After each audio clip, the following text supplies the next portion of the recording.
E agora, também não me apresentei, sou Paulo Muniz, estudante também, acadêmico do 8º período.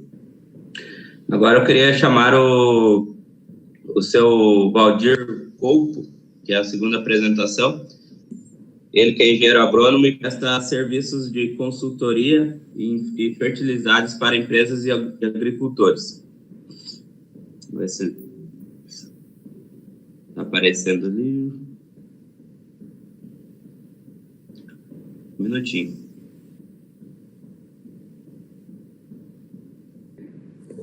Bom, então eu já queria agradecer a coordenação pelo convite e dizer que é uma satisfação estar participando desse webinar com essa finalidade, quer dizer, de esclarecimento com relação à fertilidade do solo. E eu tive, eu acho até o privilégio, né, de poder falar sobre o potássio. E para falar sobre o potássio, eu vou falar um pouco de minha história, na verdade, porque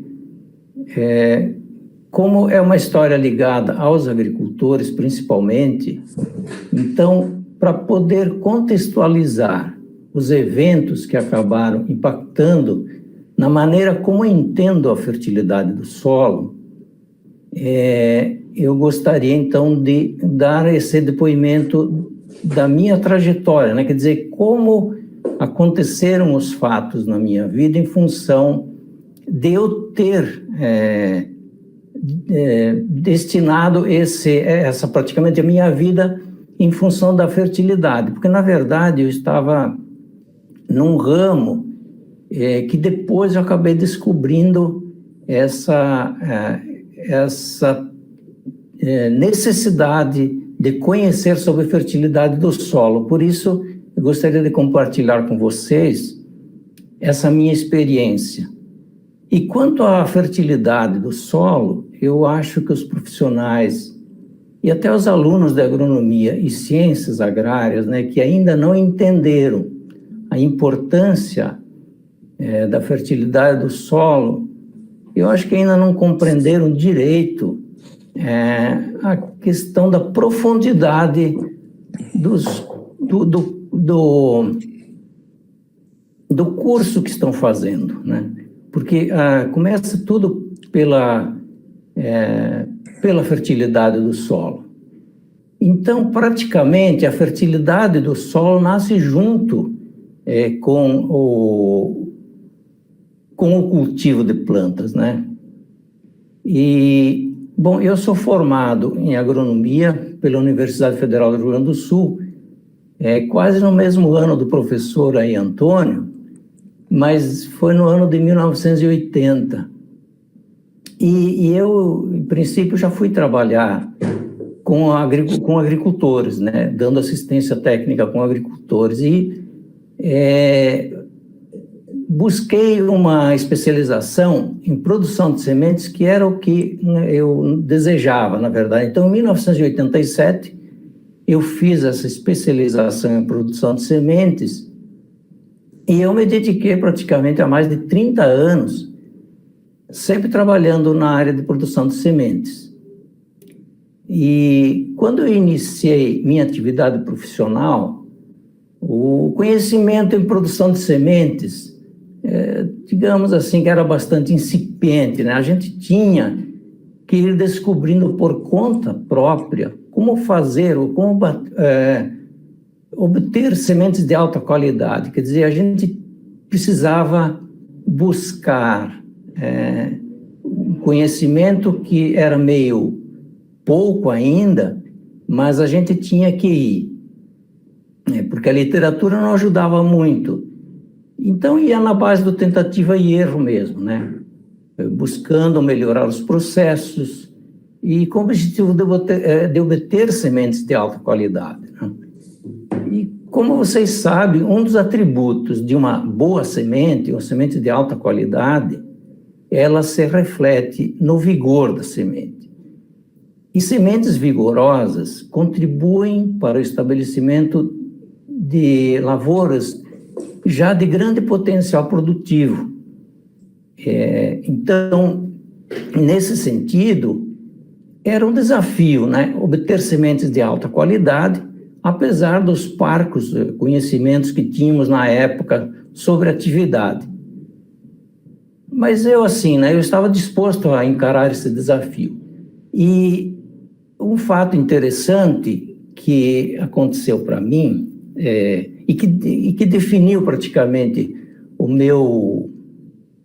essa minha atuação profissional dessa forma, foi que no final da década de 80, eu fui convidado para participar de um programa de treinamento em melhoramento de milho, de sementes de milho, na verdade, na Asgro, nos Estados Unidos. E lá foi que eu tive o primeiro contato com a metodologia de William Albrecht, ou seja, do equilíbrio de nutrientes no solo. Era uma época assim que muitos falavam na metodologia do Albrecht, e praticamente meio que estava na moda. Até meus supervisores lá, eles defendiam esses princípios e adotavam essa metodologia nos campos de produção de sementes de milho. E o primeiro requisito para obter sementes de alta qualidade, eles falavam que era independente da espécie cultivada, era a questão da fertilidade do solo, né? E o equilíbrio dos nutrientes seria o ponto de partida para atingir esse objetivo. Bom, aí eu fiz o treinamento lá e, ao voltar para o Brasil, eu e outro colega iniciamos a implantação dessa metodologia nos campos de produção de sementes, da quais éramos responsáveis na empresa. E, bom, a empresa ela atuava na produção de sementes de soja e trigo, numa área de aproximadamente os 3.500 hectares. A gente fazia aí 100 a 150 mil sacas de soja e de trigo anualmente. E aí nós iniciamos a correção dos solos com base no equilíbrio de nutrientes. E como dizia o próprio William Albrecht, né, ele falava, alimente o solo e o solo alimentará a planta. Bom, para a amostragem do solo, então, a gente inicialmente dividiu a área de produção de sementes em 50 hectares para cada talhão, né? E aí, considerando uma área de 3.500 hectares, então, nós tínhamos aí um total de 70 amostras, inicialmente, para a gente poder trabalhar com essas amostras. Bom, para a implantação da metodologia, então, também uma coisa que decidimos fazer era amostrar o solo uma vez por ano. Normalmente a gente ia entrar com amostragem de solo para perceber, notar como é que estariam os nutrientes, se a gente poderia atingir os objetivos. E o que aconteceu? Após 2 a 3 anos, após a implantação da metodologia, a qualidade da semente produzida nos campos corrigidos, nesse sistema, ele começou a apresentar uma melhora substancial.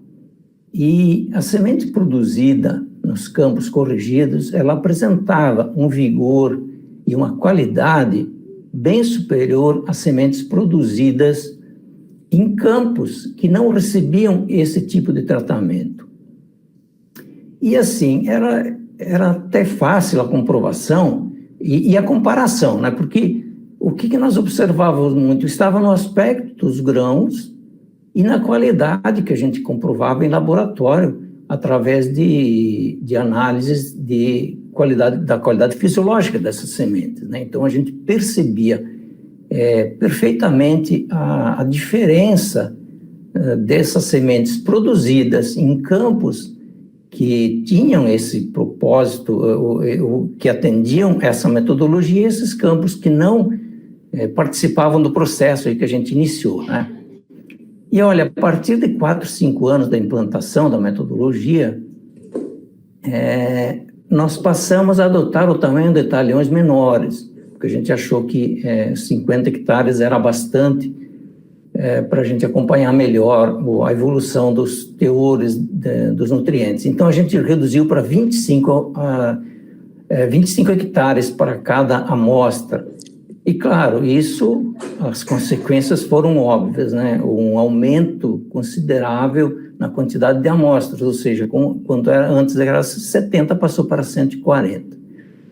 E aí já estava ficando um pouco difícil interpretar essa quantidade de análises, porque nessa metodologia, para interpretar análises, demanda bastante tempo.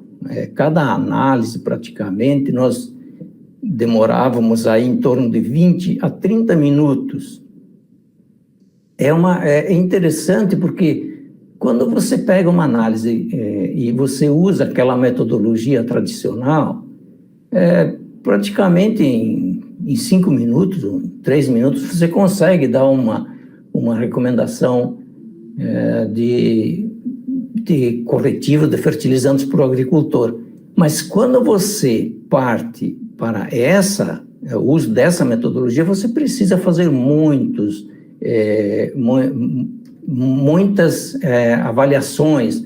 Por exemplo, você tem que observar como é que está a saturação de cálcio, a saturação de magnésio, a questão da saturação de potássio e as relações, né? Então, foi a partir disso que surgiu a ideia de desenvolver um software para auxiliar a interpretação das análises de solo, né? Baseado nessa metodologia. E, bom, depois de muitas idas e vindas, 3 anos de muito trabalho, nós estávamos com o programa de interpretação de análises pronto para poder fazer uma coisa mais rápida e poder atender essa demanda que havia. E no ano de 2007 é que nasceu o sistema, né? Foi criado o sistema, mas em princípio o sistema nasceu para atender a nossa demanda interna. Quer dizer, nós tínhamos uma demanda, uma necessidade, até porque nós já estávamos implantando agricultura de precisão, e esses mais de 3.500 hectares, como nós estávamos, nós baixamos a quantidade de hectares por talhão para 3 hectares, então nós transformamos aí praticamente 140 amostras, nós jogamos lá para 1.200 amostras, então isso praticamente inviabilizava ficar fazendo a interpretação dessas análises. Bom, e aí o sistema também, sobre o sistema em si, mais tarde a gente disponibilizou então para os profissionais em geral, né? E hoje, inclusive, a nossa base de usuários é interessante, porque ela está distribuída pelo Brasil e em diversos outros países também. Nós temos usuários do Paraguai, da Guatemala, Camarões, Angola, Portugal, que utilizam o sistema nosso. Claro, praticamente são países aí de língua portuguesa. É uma pena, né, que se a gente tivesse um sistema na língua inglesa, nós poderíamos aproveitar para todo mundo, porque, enfim, os princípios agronômicos e os princípios da química agrícola, elas se aplicam em qualquer solo do mundo, né? Em termos aí de CTC e todas essas coisas. Bom, mas a partir das observações feitas nos trabalhos de acompanhamento nas áreas que pudemos constatar, então nós pudemos observar alguns pontos interessantes. E uma delas, né, que é a construção da fertilidade do solo, é um processo gradativo. Ele é lento, ele demanda tempo para acontecer, exige anos de intervenções bem-sucedidas na aplicação de corretivos e fertilizantes, a fim, claro, de obter os benefícios de um solo fértil, produtivo e equilibrado.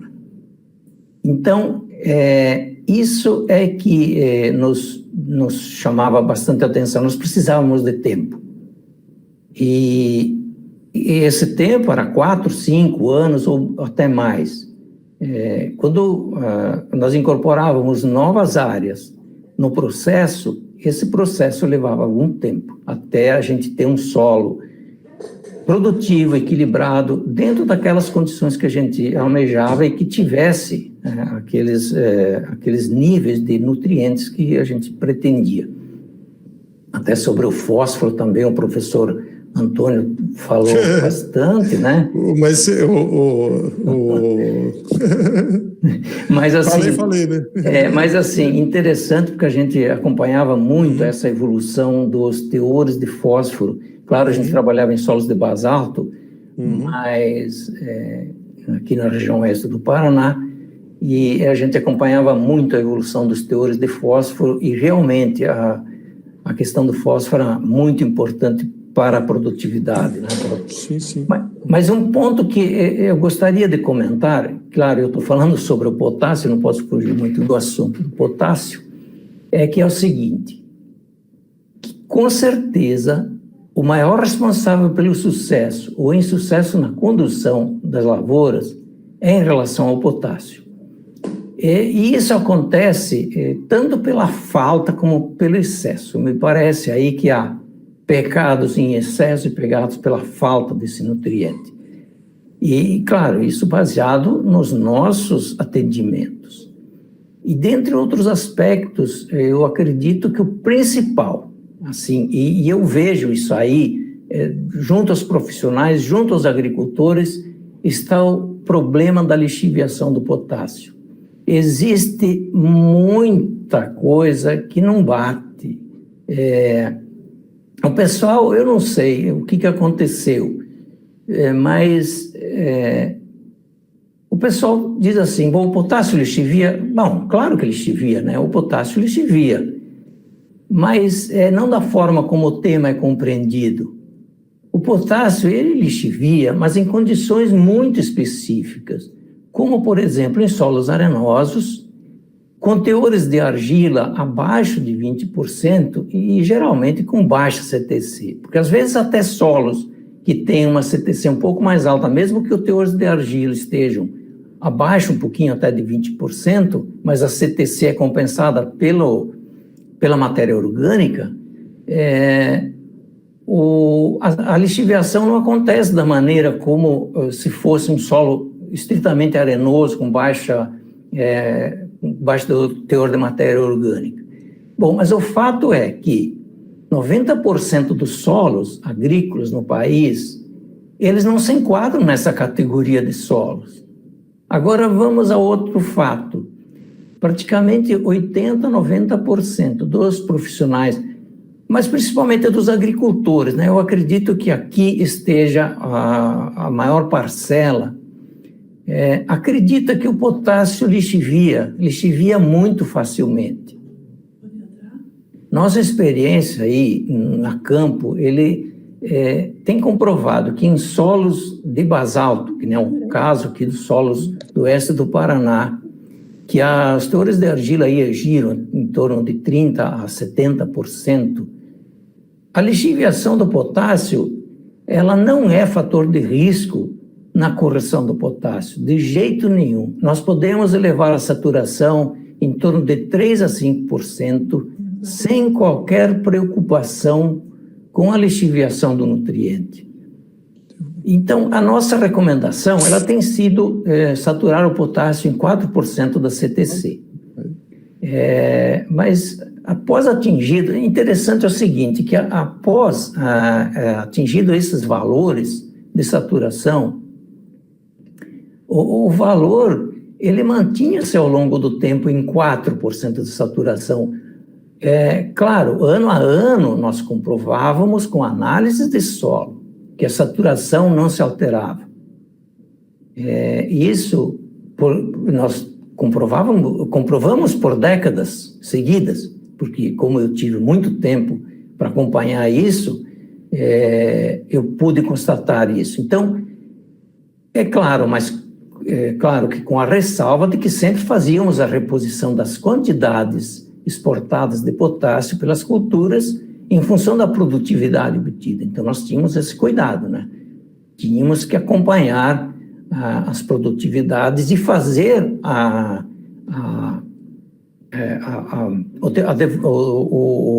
o devido retorno desse potássio ao solo, né? Que era exportado pelas culturas. E aí nós fazíamos amostragens anuais e o potássio estava lá, em 4% de saturação na CTC. Então, o que aconteceu para a gente? Que não havia mais dúvidas. O potássio permanecia na camada de 0 a 20 centímetros de profundidade por tempo indefinido, ilimitado, né? Bom, agora imagina o seguinte, você está atendendo ao agricultor e ele chega com uma análise de solo e o potássio está com 1% de saturação. E olha, gente, isso é muito mais comum do que vocês imaginam, acontece demais. Como existe uma alta probabilidade de a soma da saturação de cálcio e magnésio estarem aí próximos de 70%, claro, em consequência, naturalmente, das calagens que são feitas, né? A relação da soma de cálcio e magnésio dividido pelo potássio estará em torno aí de 70 partes de cálcio e magnésio para uma de potássio. Bom, e qual seria a consequência disso sobre a lavoura de soja? Eu vou comentar apenas sobre a lavoura de soja, mas sabemos que os danos ocasionados por esse tipo de problema, ele ocorre em todas as culturas. E aí, assim, eu considero a cultura da soja uma dádiva da natureza com relação a esse aspecto. Por quê? Porque a cultura da soja mostra no campo as consequências do manejo inadequado da fertilidade dos solos. Os sintomas decorrentes do desequilíbrio nutricional, eles são caracterizados na cultura da soja pela presença de haste verde, pela retenção foliar, vagens vazias e a queda de vagens. Esses são os sintomas que a soja mostra no campo.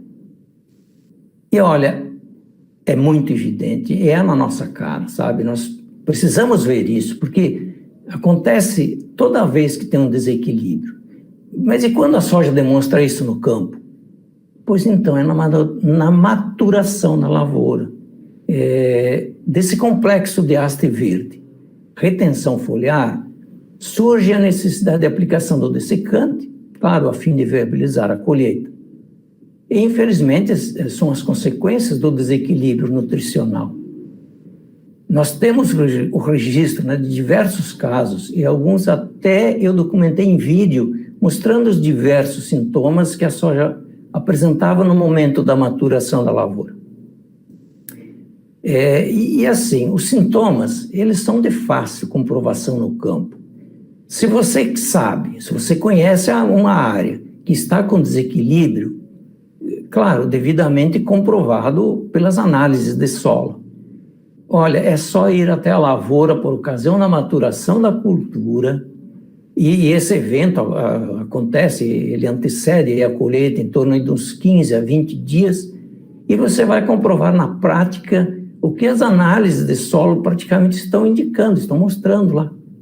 Então, assim, isso acontece com a soja, que mostra os distúrbios fisiológicos através de sintomas visíveis a campo. Mas e a pergunta que fica e as culturas que não demonstram esses distúrbios no campo? Bom, uma coisa que vai ficar clara é a perda de produtividade, mas isso não garante que o problema estará resolvido para a próxima safra. E se nada for feito, no sentido de sanar esse desequilíbrio, o resultado, claro, vai se repetir.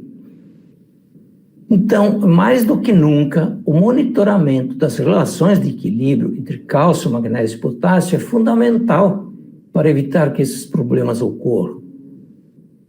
Outro ponto que eu gostaria também de falar sobre o potássio é uma questão de tabelas. Infelizmente, muitos agricultores, eles olham para a tabela, ou então alguém fala para eles, olha, o teu potássio está com valores de tantos centimol, tantos milimol de carga, tantos miligramas por decímetro cúbico. E aí tem um detalhe, que as tabelas, elas definem, classificam, né, o potássio do solo em função da disponibilidade do nutriente entre baixo, médio e alto, em função dos valores absolutos em centimol, milimol ou miligrama por decímetro cúbico. E veja só, eu vou citar a questão do centimol de carga, que é o mais utilizado, né? Que é o que substitui o milho equivalente por 100 gramas de solo aí. A tabela diz o seguinte, que teores de potássio no solo inferiores a 0,10 centimol de carga por decímetro cúbico estão na classe de baixa disponibilidade de potássio. Entre 0,10 e 0,30 centimol de carga, eles estão inseridos na classe de média disponibilidade, e acima de 0,30 centimol de carga, aí eles estariam na classe de alta disponibilidade de potássio. Mas é isso mesmo? Será que isso aí está certo? Quer dizer, então, que um solo que tenha 0,15 centimol de carga por decímetro cúbico de potássio e está na classe de média disponibilidade estaria com teor bom de potássio? Eu vou convidar vocês a fazer aqui um exercício bem simples. É assim, vamos aí pensar aqui em dois solos hipotéticos, um com CTC de 5 centimol de carga por decímetro cúbico e o outro aí com 15 centimol de carga por decímetro cúbico. Então, para ficar mais fácil até para fazer esse cálculozinho bem simples, então no primeiro solo, com 5 centimol de carga por decímetro cúbico, a saturação de potássio é igual a 3% da CTC. E no segundo caso, no segundo solo, temos a saturação de 1%, ou seja, 0,15 para 5 centimol corresponde a 1%, 3%, desculpa. E 0,15 centimol para 0,15 centimol de carga de potássio para 15 centimol de CTC corresponde a 1%.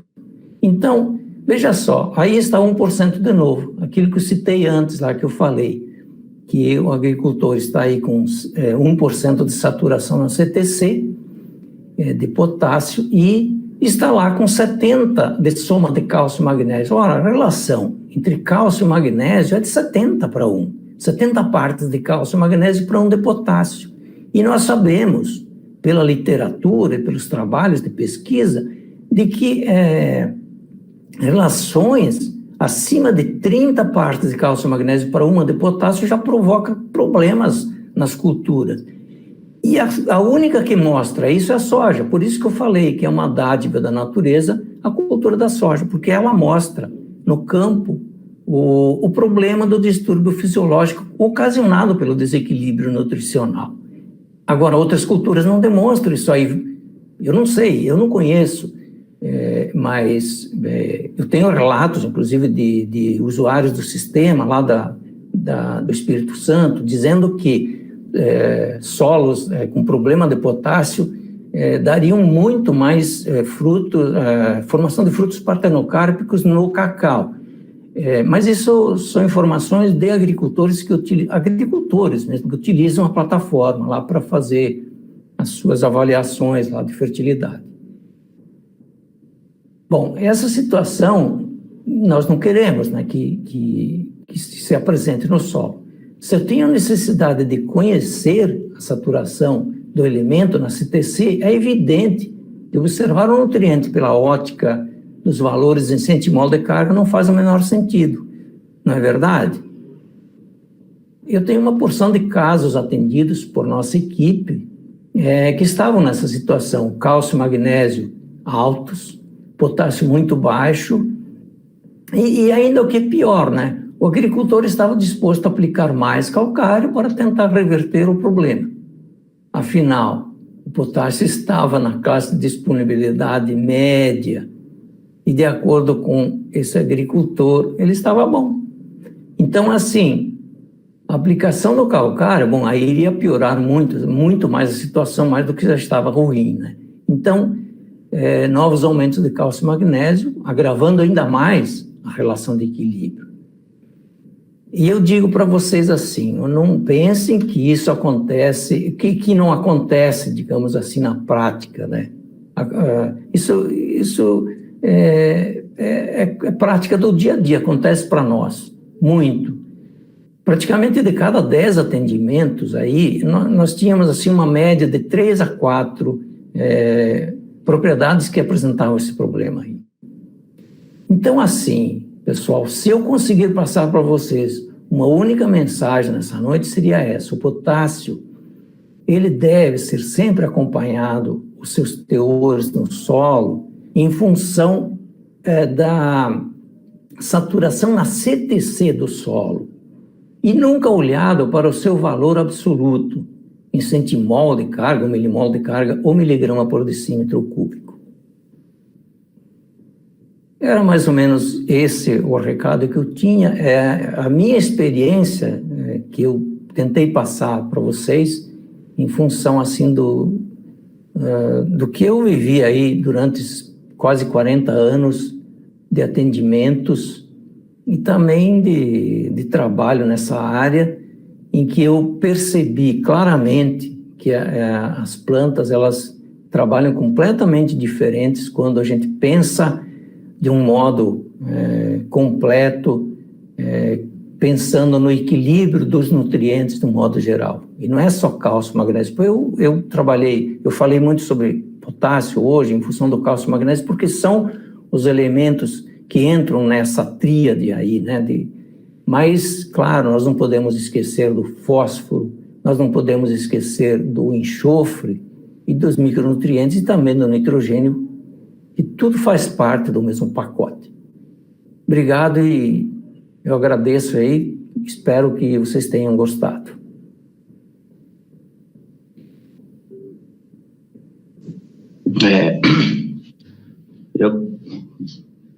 Eu que agradeço, senhor Mir. Muito obrigado aí pela disponibilidade de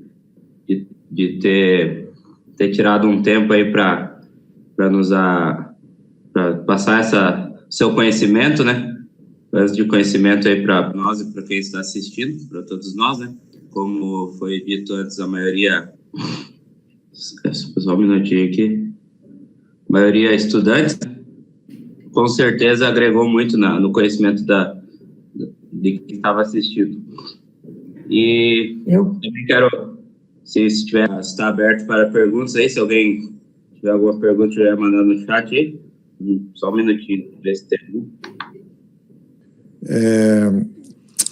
Sobre a questão de nutrientes, você falou uma coisa aí que eu acho interessante, né? Na verdade, não tem mais importante, né? Fósforo não é mais importante, às vezes tem mais problemas, né? Potássio, o enxofre. Na verdade, eu costumo dizer que o mais importante é o que está faltando. E o segredo está em a gente identificar, né, qual é o limitante, né? Eu costumo dizer para o pessoal que há situações em que o sucesso, né, é garantido se a gente souber identificar os problemas. Em relação à porcentagem de potássio, eu tenho trabalhado essa ideia, eu partilho dessa ideia, né, de sua em relação à porcentagem. Inclusive, eu dei uma palestra uma vez lá numa reunião paranense só lá em Curitiba, onde eu falava que a gente falar sobre interpretação e adubação. Eu falei, gente, nós temos que agregar informações associadas ao poder tampão do solo, né? Ao tamponamento do solo. E no caso dos cátions, CTC é um índice de tamponamento fácil, já vem na análise, só dá para você ter uma ideia, né? Isso que você colocou aí. Em relação a fósforo, a gente tem índice de tamponamento, fósforo remanescente é um índice, e nós estamos trabalhando ainda muito mais em classe teor, baixo, médio e alto, e sem considerar isso aí mesmo, você tem um solo que tem a CTC 5, um solo que tem CTC 15, né? São situações, em relação ao potássio, muito interessantes. Eu acho que realmente é um avanço se você trabalhar com essa linha de de saturação. Agora, uma coisa que em relação a cálcio e magnésio, você tem trabalhado com quais índices de saturação? Para todo e qualquer solo é o mesmo índice ou você tem mudado isso em relação a solos? A gente muda, professor, em função da CTC. Isso, isso que eu falo. Você pega um potássio, você pega o potássio 0,15 num solo que tem 5% de CTC, ele vai ter 3%. Quanto vai dar? Vai dar mais de 3%. Vai dar 3% de saturação. 3% de saturação, né? Agora, o que é considerado um nível adequado, né, em termos de saturação? Você trabalha com 3 a quanto? 3 a 5%. 3 a 5%. Aí vamos pegar o exemplo do cálcio, né? Como é que você tem trabalhado? Você pega um solo que tem CTC 5, né? Qual é a saturação de cálcio nesse solo? A questão dos solos com uma CTC um pouco mais baixa, professor, acontece o seguinte, a preocupação ela recai sobre o magnésio.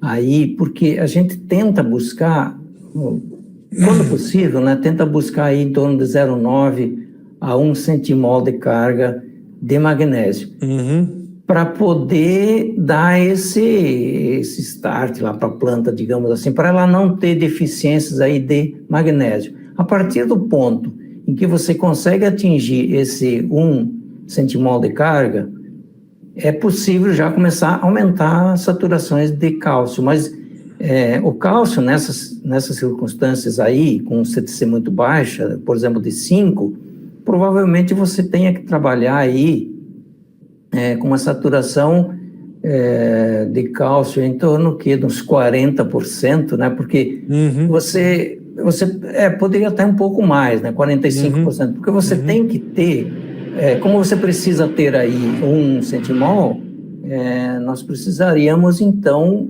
colocar aí em torno de 20% da CTC em magnésio, e aí sobraria aí os 50%, até uns 50%, né? De cálcio é possível atingir. Mas sempre com essa preocupação do magnésio. Agora, a partir do momento que nós temos CTCs, que nem são os casos, os solos aqui do oeste do Paraná, é mais alta, né? De origem basáltica, aí é tranquilo, você pode trabalhar tranquilamente com cálcio em torno de 55, magnésio 15, mas assim, isso foi no início. A gente trabalhava com 55 e 15. A partir de um determinado ponto, nós começamos a trabalhar um pouquinho mais alto.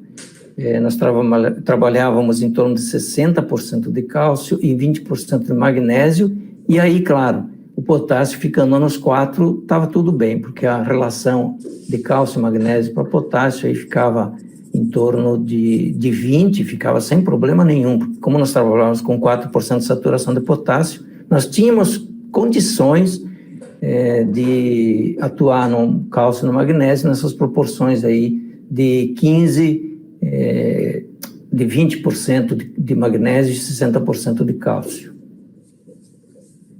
Certo. Mas E você tem trabalhado com solo original do arenito ou não? Então, sim, eu tenho trabalhado com solos de arenito, inclusive a gente tem usuários lá da plataforma, mas a gente sabe, né? Em relação ao arenito, nós temos que trabalhar com a saturação até não é tão problemática, é a questão mesmo do magnésio em si, em função das CTCs baixas que tem lá, né?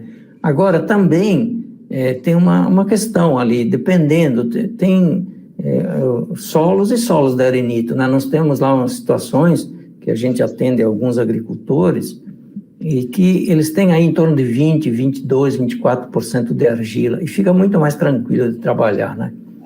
Agora, quando que baixa aí para 15% de teor de argila, complica, né?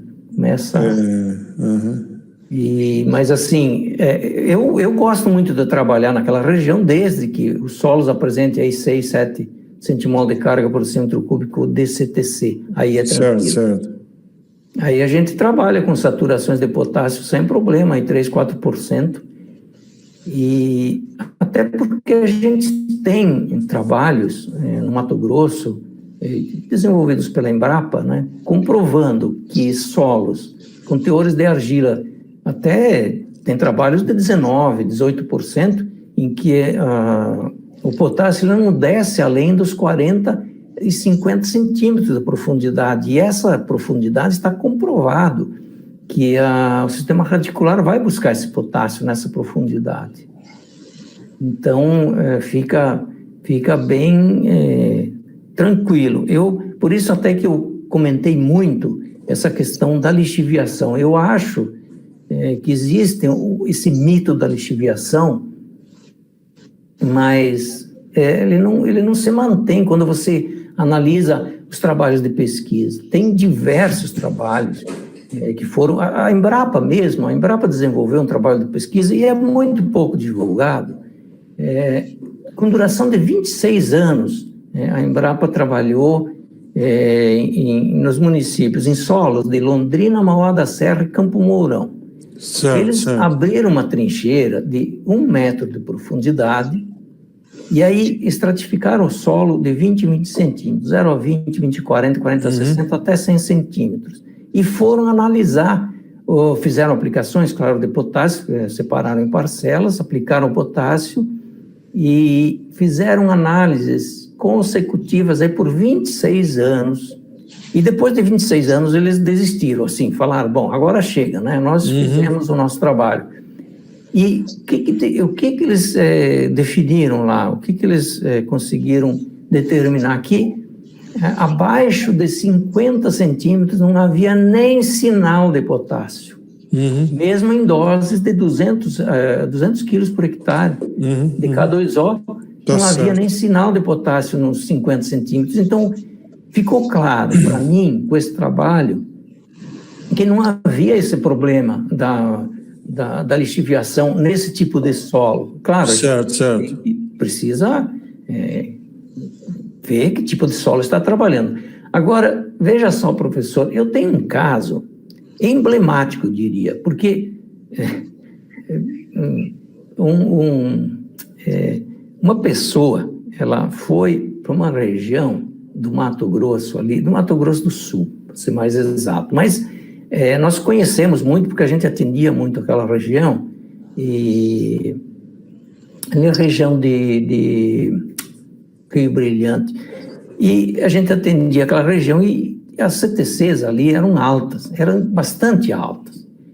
E a gente, então, quando a gente tinha que atender lá os agricultores, era meio complicado, porque eram quantidades de potássio muito elevadas e o pessoal até não aceitava muito. Mas teve uma pessoa com conhecimento e que foi para lá e arrendou lá uns 800 hectares e foi plantar soja. Mas, assim, ele não foi muito bem na empreitada. E aí, quando eu encontrei ele, já alguns anos depois, que ele já não estava mais na atividade, ele falou o seguinte, cara, eu não sei, lá não produz, os solos lá, não sei, crescia demais a soja, mas eu não segurava a carga. E eu pedi para ele o seguinte, você fez uma análise criteriosa a respeito da CTC, porque eu conheço que a região são solos com CTCs elevadas. O que você fez com o potássio? A pergunta que eu fiz foi essa, o que você fez em relação ao potássio? Porque lá são doses elevadas, custo alto para fazer esse tipo de intervenção no solo, e ele me respondeu o seguinte, mas, cara, eu não posso aplicar potássio lá, o potássio lixivia. Isso para mim foi uma facada no peito, porque assim, não é por aí, não é isso, não lixivia.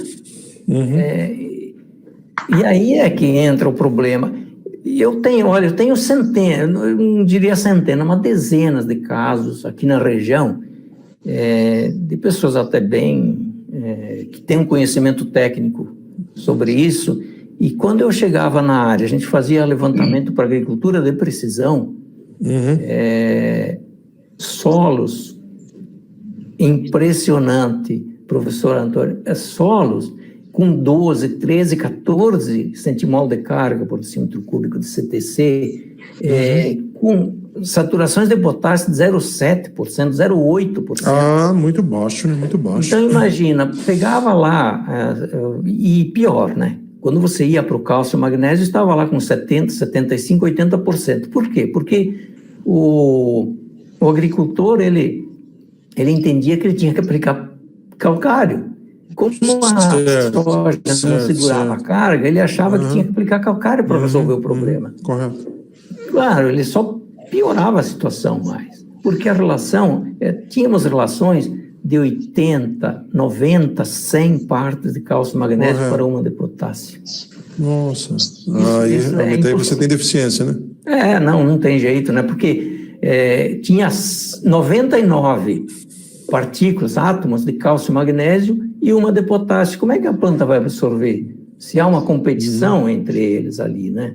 Viu, Valdir? Você falou em relação ao cálcio, magnésio e potássio. Qual que é a faixa de relação que você tem observado para a soja, como sendo adequada?